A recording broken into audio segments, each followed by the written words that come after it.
You're listening to a 58 Ember production. Hello, Dear Imani. Hello, everyone, and welcome back to the Dear Imani podcast. I'm your host, Imani, obviously. So welcome back to the studio. We are here, and I have a very special guest. She is a model, an entrepreneur, a creator, a dancer, the founder of Baltaraj, and also was in Sports Illustrated. So give it up for Christie Val. Yes. Hey, welcome to Dear Imani. I'm so excited to be here. Yay. Thank you for coming, making the drive down, and just being here. I'm so excited to have you. Same. I'm so excited to talk with you today. And actually, I've followed your journey a while now, like watching you on Sports Illustrated and everything, because I also have had friends that have done the swim search and whatnot.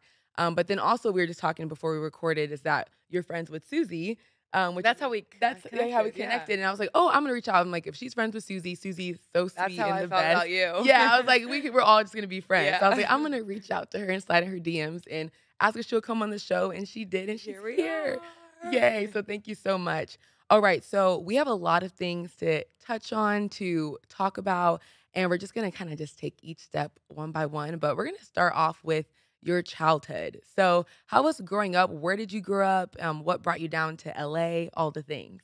I am from Philly, Pennsylvania, so the East Coast. I grew up in a ballet company, like very strict ballet, 7 days a week.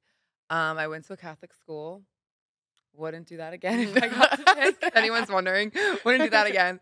I went to Penn State for dance and pursued dance, and then moved to New York to dance. And then I guess that's kind of my getting into my adulthood. But yeah, I was like a very hardcore dancer growing up. Wow, okay. Yeah, and we were touching base how I'm a dancer too. I grew up in the studio though, so if you ever watch Dance Moms, and that was like my life, the Abby Lee Miller, the Maddie Ziegler, all of that, competitions. But they're very similar but different worlds too. Like I didn't grow up like training hardcore in ballet. Right. So how was that? Because I know that's super intense. So intense, and like the discipline, like we were talking about, is like so strict, and like what you wear, there's zero expression of yourself, or like it was leotards, black leotards, pink tights.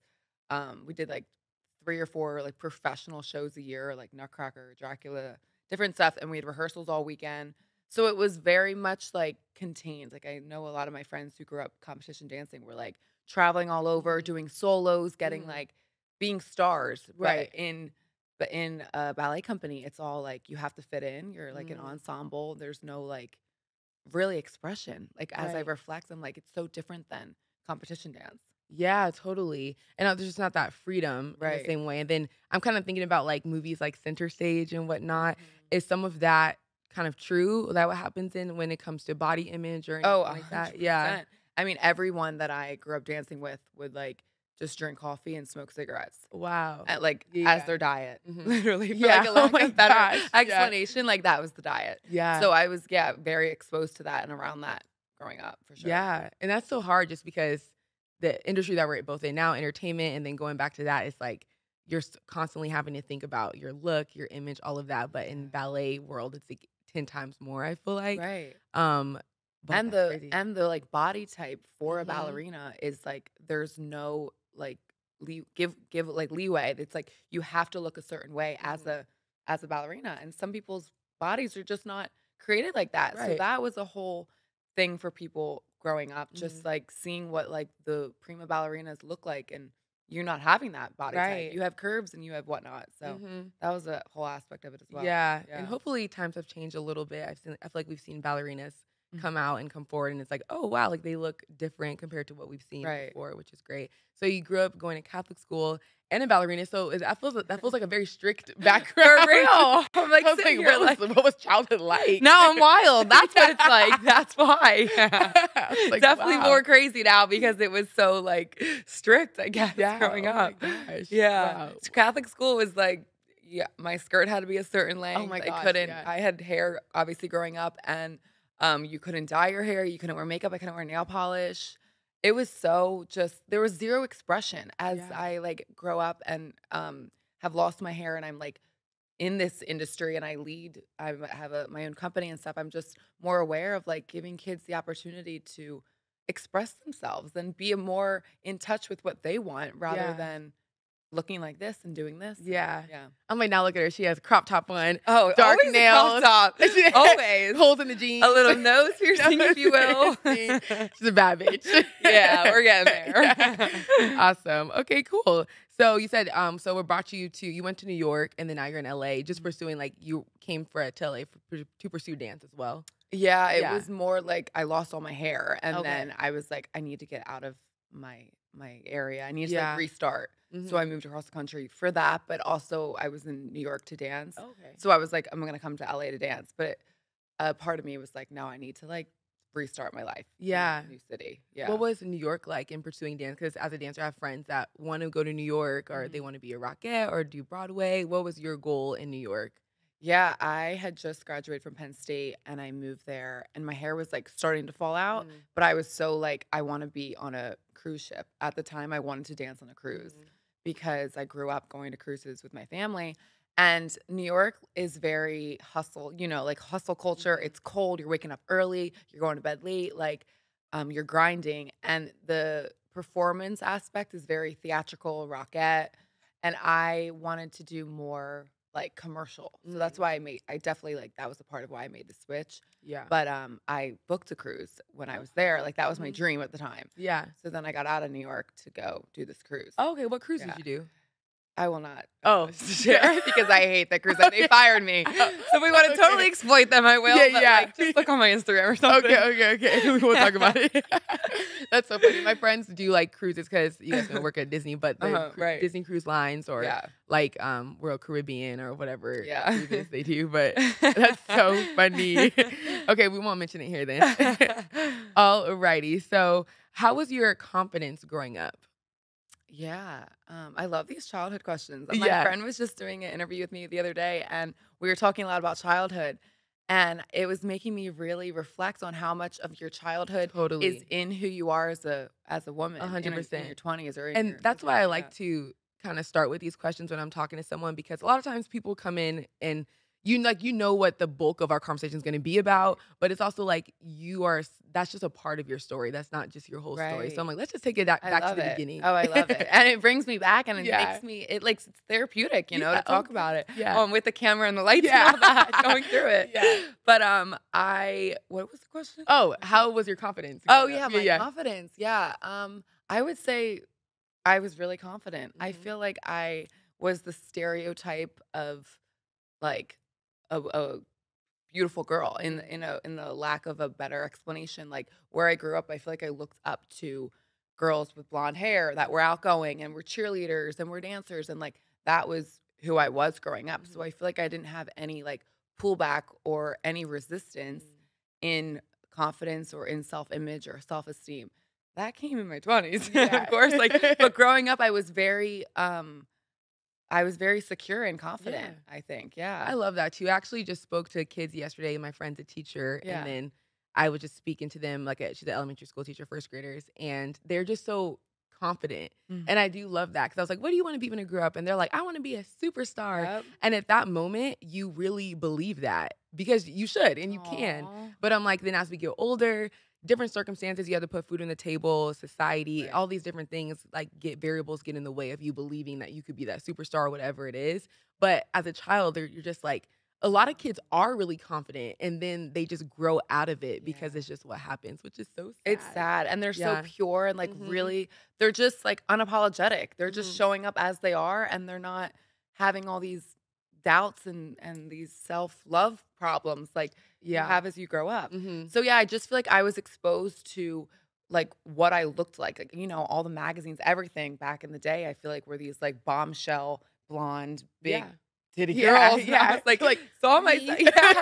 So like as I look back, I'm like, I saw myself in that. So I don't think I had much problems with my confidence in that way. Yeah, that makes sense. Yeah. It was giving like stereotypical Barbie. Yeah. And then I love that. But I feel like now that I've gone through what I've gone through, I kind of wish I had a little bit more of that growing up. So it wasn't so like abrupt when I went through my whole life change with my hair. So yeah. And now getting into that. So I really just wanted you to kind of just start off telling the story of like when you found out that you had alopecia and what that looked like for you. Yeah. I was living in, I just graduated Penn State. I was living in New York and was pursuing dance. I was in a dance program and I found like a tiny bald patch on the top of my head. And I was like, the sun or pulling my hair up in a ponytail too tight or whatever. I did not think like I was saying, I felt when it started happening, I felt invincible because nothing have ever happened to me. So I was like, oh, this is nothing. This is going to grow back. Like this doesn't happen to me. Yeah. And I feel like a lot of people feel that way when you feel invincible until like some shit hits the fan and you're like, I never thought that this would happen to me. So it was falling out and I was like freaking out. I'm like, what's going on? Why is this happening? I was going through like a really toxic, bad relationship at the time. And I went to this dermatologist in New York and she's like looking and scanning my head. And she's just like, I think it's alopecia, but like, I don't know why it's falling out so bad, but like, I'm going to say that it's alopecia. And then like every day for the next however many days, I would just Google search alopecia. What can I do? What is it? How do I fix it? And like, it just sucks my happiness out of me. I didn't care about anything. I was just so focused on like, what is happening to me and I need to fix this. And then I booked the job on the cruise and I could like cover it up. Like I had patches, but I could cover it up. I was wearing extensions, the whole thing. And then within like 6 weeks, I was fired. So then after that, that was traumatic. And then I lost it all within 3 weeks. Wow. So I was completely bald after losing that job. That's so fast too. Yeah. Like, and some so people it fast. happens like that was over a span of like 6 months from when it started to getting fired to a couple weeks, 3 weeks it was gone. But some people it literally happens within a month. And the only symptoms is like you just start losing your hair. Yeah. Like, there's nothing else that. I mean, some people I would say have like other autoimmune things, but personally for me, it was only loss of hair. Had no other anything going on. Yeah. Just was this happy-go-lucky girl, and then boom, it's like, oh, now I'm bald. Okay. Yeah. All right. Well, let's pivot. That's such a huge adjustment, and especially for a lot of women, like hair is. People like hold on to their hair because that's what makes them feel feminine or like feel like they have worth. And I feel like in the Black community too, it's like hair is such like a part of our identity. So I feel like that's like such a hard thing to have to go through for I think any woman just because we hold on to our hair so much. Like people don't even want to get haircuts because they're like, don't cut off too much. Like it's like scared. Like, it's like your crown and glory and it's like makes you feminine and it's like a safety net too. Like when you have hair, you can like hide under it. Yeah. This is like when you're bald, you're so exposed. Yeah. So there's many layers to the adjustment. Yeah. Did you feel attached to your hair before? I mean, I feel like as a woman, I had like long blonde hair and I would, for sure. And like just graduating college and going into the dance world and entertainment industry, like literally 95% of it is what you look like, you know? And I'm like in this program and we're having like mock auditions and they're like, okay, do your hair up this way or whatever. And I'm like trying to braid it and like part it and like move the part to hide the bald patches. Like, it's not like I was going to sit at a desk behind a desk and just do that all day. Like I was putting myself out there while my look is like changing. Yeah. Totally. Yeah. Oh my gosh. And then so how did your family and friends or peers react or support you during that time? Yeah. I feel like really good. I don't think anyone really knows what to say. And like it's been like 6 years. Over the past 6 years, people have definitely close to me have said things that have offended me just by not knowing like how to handle it and like where I'm personally at in my journey. And I think that goes with anything. If you're going through something, people don't know the part, like where you're at personally with it. So they're trying to be there and like support you, but don't know exactly how you're feeling about it. But I feel like my friends and family, everyone was very supportive, but at the end of the day, like no one understands what it's like unless you've lost your hair. Right. And with anything, you really don't understand what someone's going through unless you've walked in their shoes. Right. You know? Yeah. Yeah. And so did you wear wigs right immediately after? And like how long did that take you for you to feel confident to not have to wear the wig, or you feel like I don't need a wig? Yeah, no, I definitely was like, where's the blonde wig? And Yeah, gluing that shit on my head. Yeah. Yes. And I literally glued it on my head that like I slept, I worked out, I went to hot yoga, like everything, showered in this wig. It was like, I felt like I was making it my hair. So I immediately found a wig to glue on. It was like permanently glued on. And then I booked a flight out to LA and was like, okay, I'm just gonna like try to be who I thought I was, like who I used to be out in LA. This blonde girl just with fake hair. I'm not gonna tell anybody. And then for like a year, I wore a wig and like tried to get on with my life and just hide under this wig. And like if someone was like, oh, well, what's your natural color hair? Or is this a wig? Or are you wearing extensions? And like be looking at my hairline, it would completely break me. I'd go in the bathroom or go wherever and like cry. And like it was just time after time again. I was like, this is destroying me, like that I can't tell anyone. And then I'm trying to be something that I'm not anymore. So for like, I would say like a little over a year, I wore a wig. And that's so hard because a lot of women wear wigs and like Black women, we play with our hair all the time, but it's different when it's like taken away from you and something that you couldn't control. Yeah. And then so when if someone's like asking you about your hair or extensions, that's going to feel different for you than maybe for the next woman. That's so true. Yeah. So that's like a lot of, I mean, it comes from like the confidence that you have within, which I'm sure it's a lot different now. But did you feel like, or do you feel like you have to explain like your baldness, like whether it's dating or friends or when you walk into a room, just because of the fact that sometimes people could think it's like cancer? Totally. Right? Yeah. Oh, that happens a lot to, not particularly to me. I've had cancer comments, but I work with a lot of little girls and they're not wearing like makeup and drawing in their stuff and whatnot. Yeah. So that happens to them. The cancer comments are all the time to the kids. But I used to feel like I had to explain it. I definitely went through a period that I was like, people are looking, they're wondering, and now I'm just like, I don't give a fuck. Oh, can you curse? No, you're all, I stay cussing. This is just rated PG because it's a good topic. Yeah, okay. I was like, that just slipped out.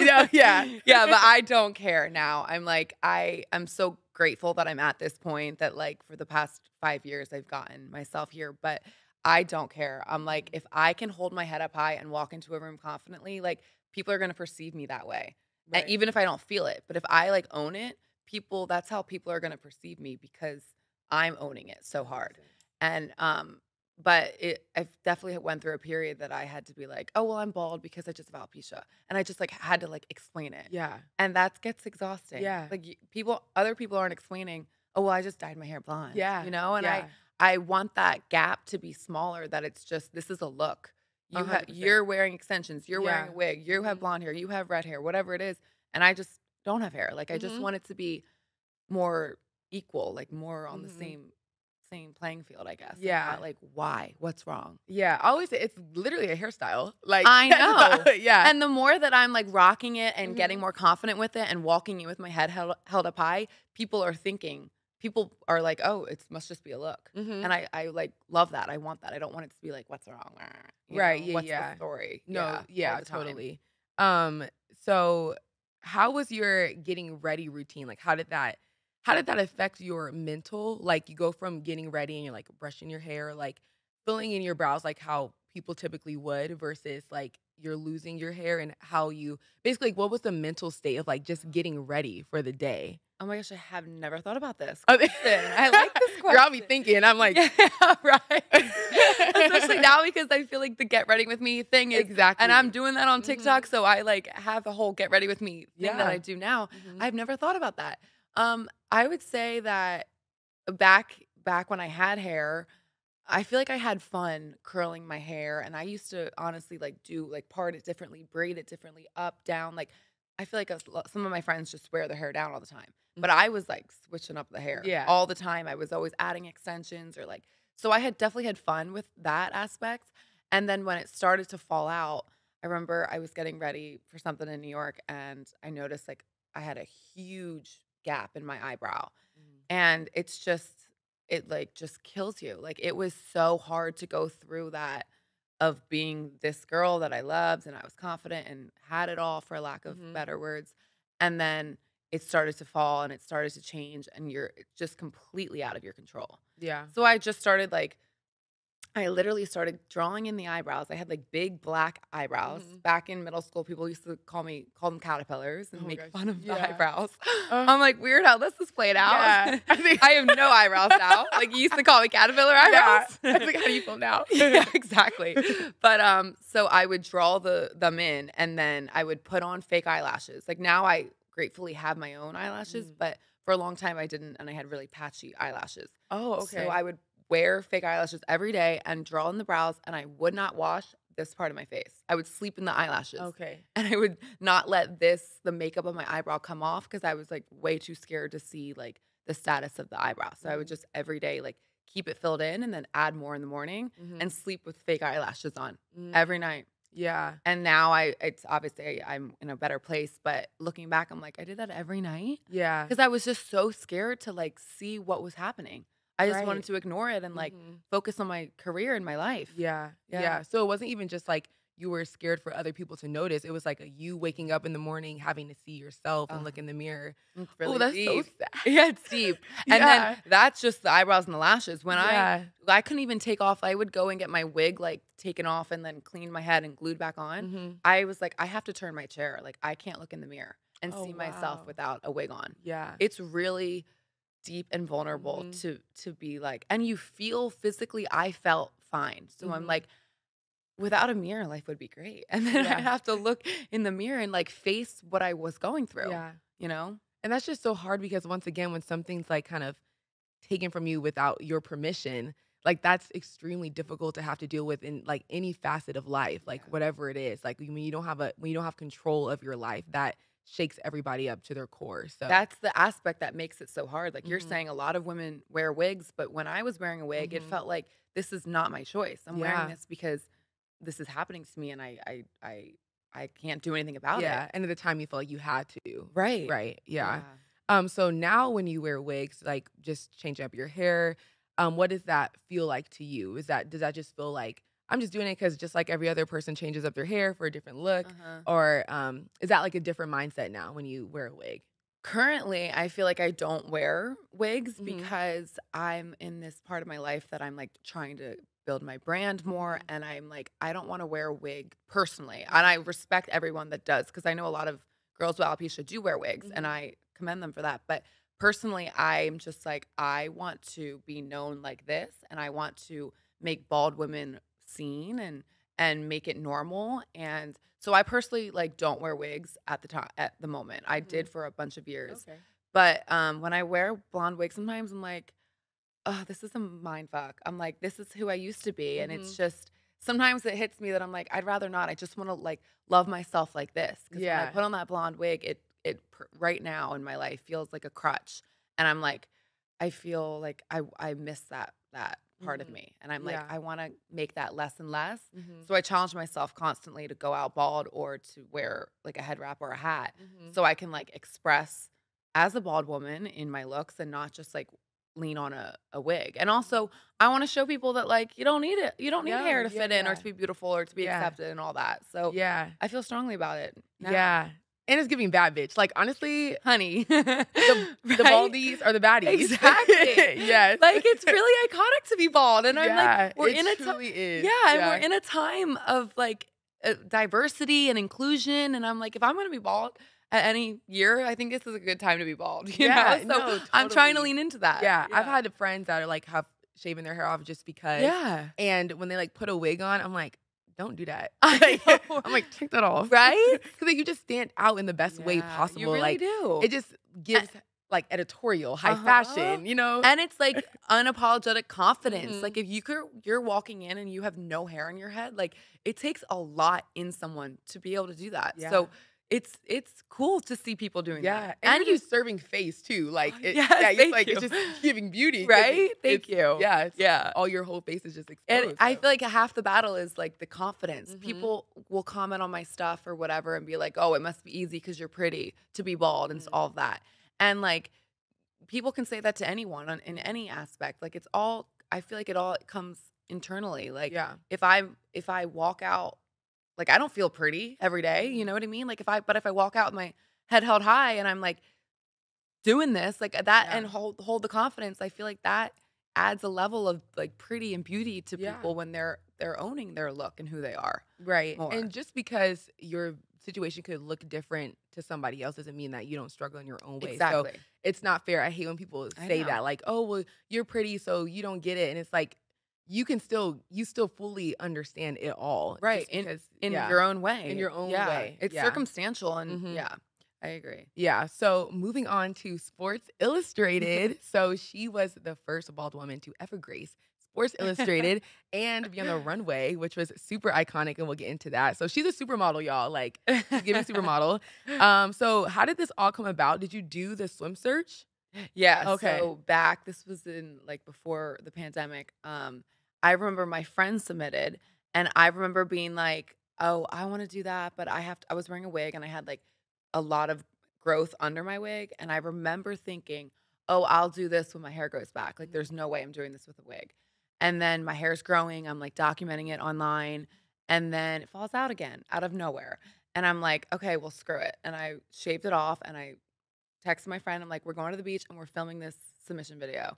So I like went on the beach, ripped my wig off in this little video, submitted it, made it all the way to having a centerfold in it. Insane. Yeah. So like and it's crazy how it played out, because I really remember being like, I can't do that until I have my hair back.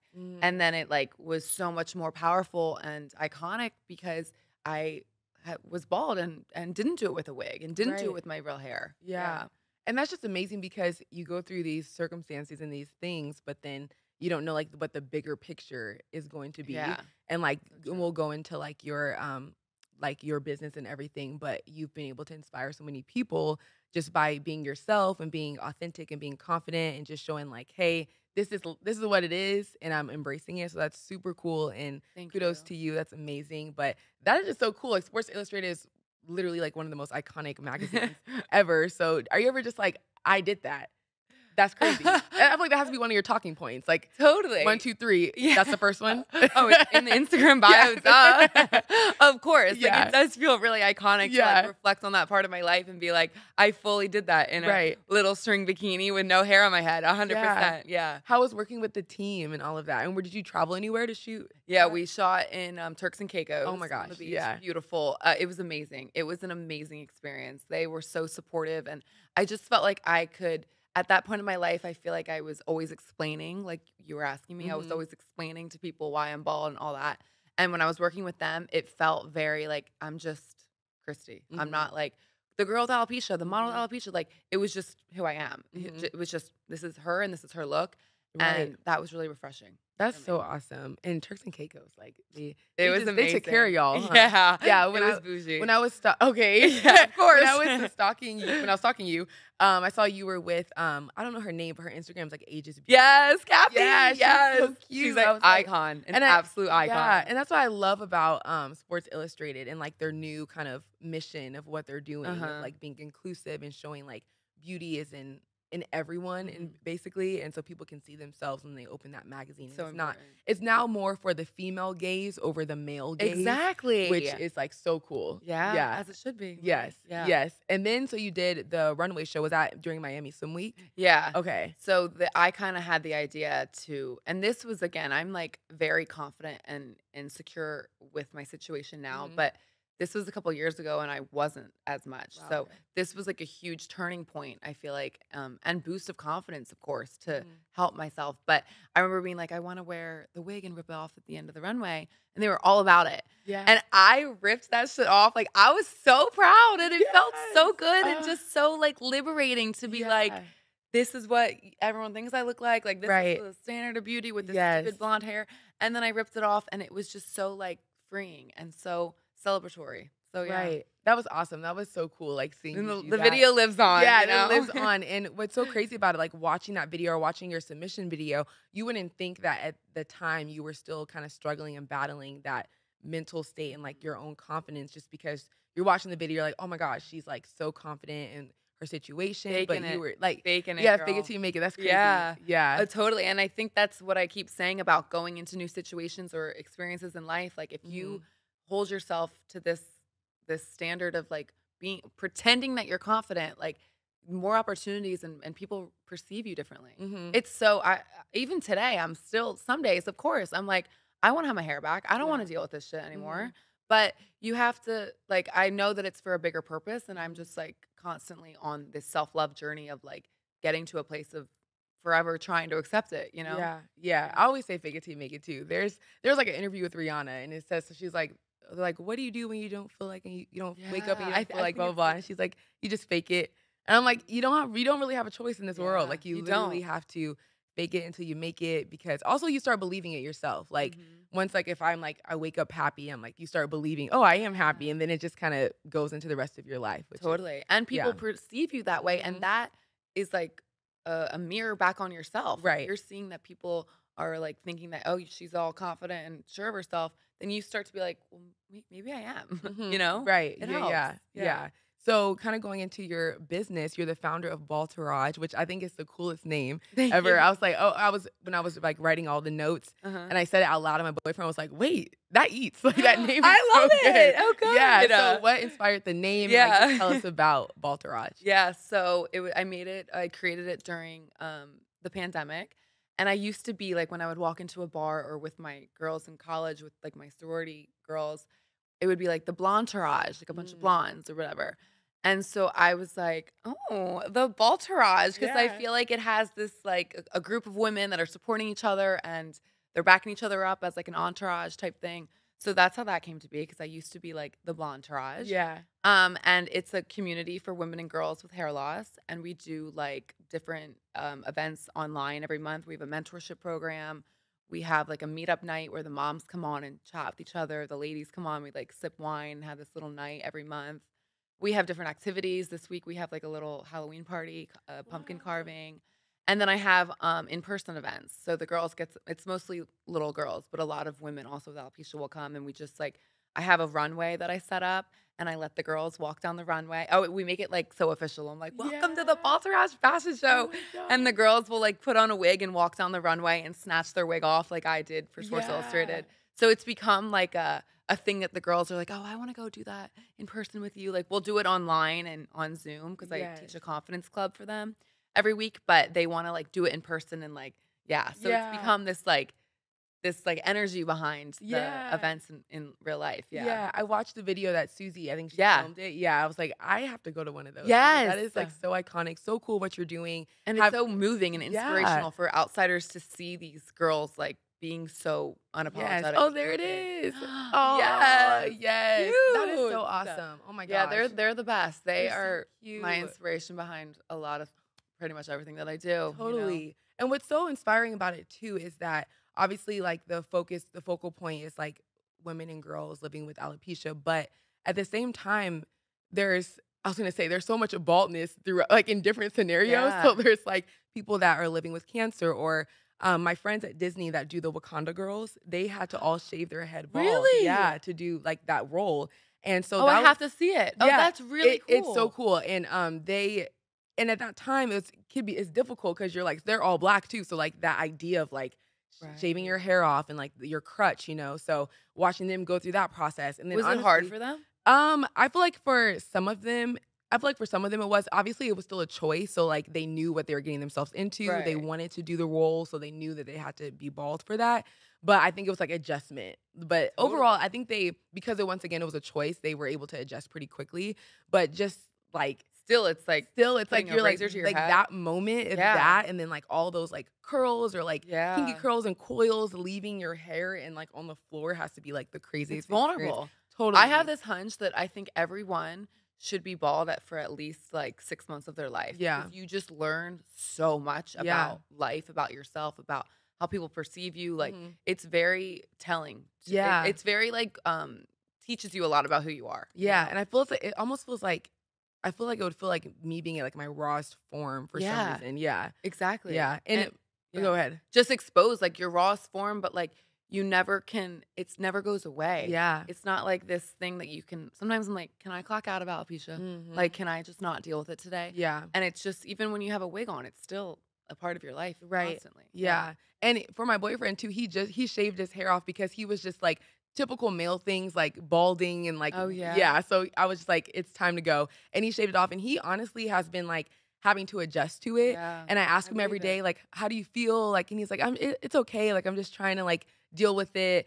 And so basically just to say that although like your business is, you know, catered to a lot of women and girls that are living with alopecia, but so many people can watch this movement and be like, I can relate to that in some degree. That's whether so it's true. Like a man that has either alopecia or they're like my boyfriend had to shave their hair off, or you do a role at Disneyland. You know, like there's so many different variables as to why this is inspiring for other people. That's such a good point because I feel like sometimes as a bald woman with alopecia that it's unique and no one gets it, the bald aspect. But you are right that there's a level of hair that everybody has a relationship with. So Totally. it's a good reminder that it really Yeah. hits people from all walks of life. Yeah, even when it's by choice. Yeah. Like, you still have to deal with that, like, days where you, like, oh, was that the right choice? Or, Yeah. you know, letting go of your hair. So, Yeah.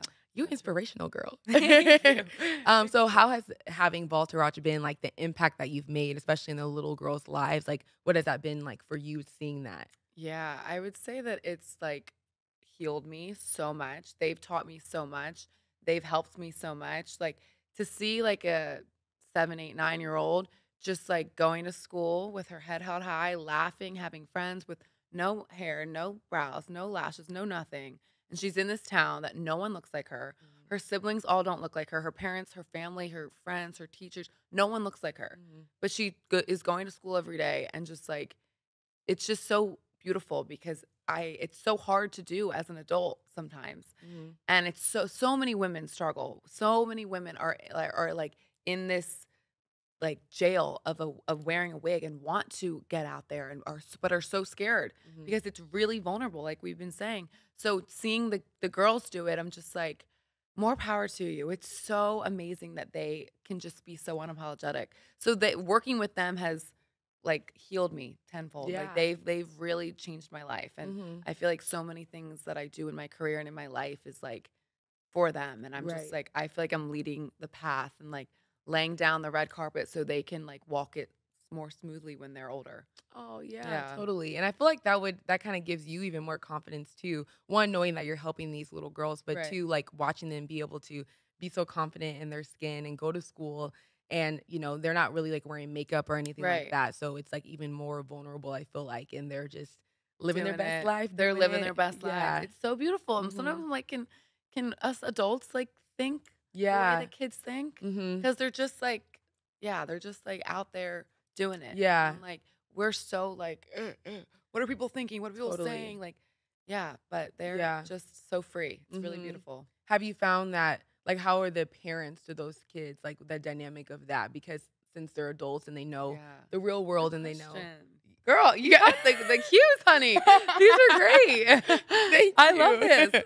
Because I feel like I work with the moms a lot, so I have a interesting perspective about it because the girls are free but the moms are women like us who maybe have never had some sort of difference in their life or some sort of change or hardship or resistance, whatever. And now their child is going through something. So it's completely, and they're not necessarily in pain. So there's a lot of guilt that these moms feel. There's a lot of like helplessness and it's a lack of control. Like it's not happening to them, it's happening to their daughter. And they're seeing how their daughter is sometimes being treated or not, and as women, we have this expectation and of like, we just talked about this the other night on our meetup, like the expectation, maybe it's not what you thought that your kid was going to look like, or you thought, so lessening that and like being more open and accepting of this different experience. So it's definitely harder on the moms Yeah. most of the time because the girls, some of the girls who are growing up with it, they don't know life any differently, which there's like so much ignorance is bliss, like kind of thing. They don't know any different. They can't miss it because they never had it. Whereas like I can miss it because I had it for 22 years. Right. So when I see these girls growing up with it, I'm like, God bless them because they don't have to like miss that. So I would say that the moms I work with are doing everything they can to help and like to be there for their kid and support their kid. And yeah, it's beautiful to see moms caring so much and getting their kids involved in this stuff. And that's great you talk to the moms too, because I feel like when situations happen, people forget that there's two parties at play. And, you know, the moms are experiencing life for the first time too. They're experiencing this situation in life for the first time too. So there, you know, has to be some type of grace within that as well. But I think people forget, like, it's hard for people to adjust to different circumstances too. But that's great that you talk to the moms and like give them that too, so they can especially coming from another woman, they can Right. be able to like understand that a little bit more. And someone like these, I know what it's like. Mhm. And I remind the moms, I'm like, you can support and be there for your kids, but you will never understand what it feels like. Mhm. You know, it's like you have hair. Most Yeah. of the moms, like you have hair, so you don't understand it, but they're doing like the best that they Yeah. can, and it's really beautiful. I'm like, if I ever have kids, I have a bunch of role model moms to ask Yeah. like what's going on Yeah. about life. Yeah. That's they're great. awesome. So where do you hope to see Baltaraja go in the future? Yeah. I would say just